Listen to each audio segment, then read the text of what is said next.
Високите температури и влажноста на воздухот се погодни за размножување на бактериите во храната, па затоа во овој период труењата со храна или инфекциите со храна се позачестени. 90% од нив се од бактериска природа, додека само 10% се вирусни. Топлото време е идеално за развивање на салмонела, стафилокока и клостридија, кои се задржуваат на намирниците кои се чувствителни на температура.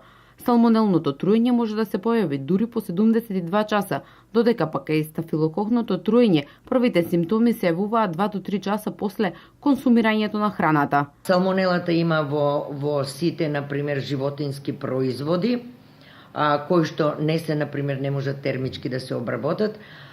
Многу грешка се прави во фамилиите кај што се приготвуваат домашни сладоледи, се стават живи јајца. Јајцата, например, не можеме да гарантираме живото јајце дали има или нема салмонела. Напукнатите јајца треба одма да се користат, бидејќи од самата кора на јајцето се навоѓа салмонелата надвор. Значи, термички обработување над 60 степени нема опасност за тоа. Затоа епидемиолозите апелираат с големено ниво на хигиена и соодветно чување на сировата и подготвената храна. Хигиената на храната обавезно, на работните површини, вкрстување на сировата храна и готовата храна никако. Овоштието, зеленчукот обавезно треба да се мијат. Значи, треба да се потопуваат или во цетка со млаз, протечен млаз на вода, и да се остават да стојат, например, околу 10 до 15 минути во вода со сода бикарбона.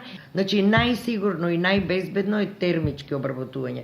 Јајцата добро варени, значи 10 минути. Месото издинстано, направено, не полуживо и живо.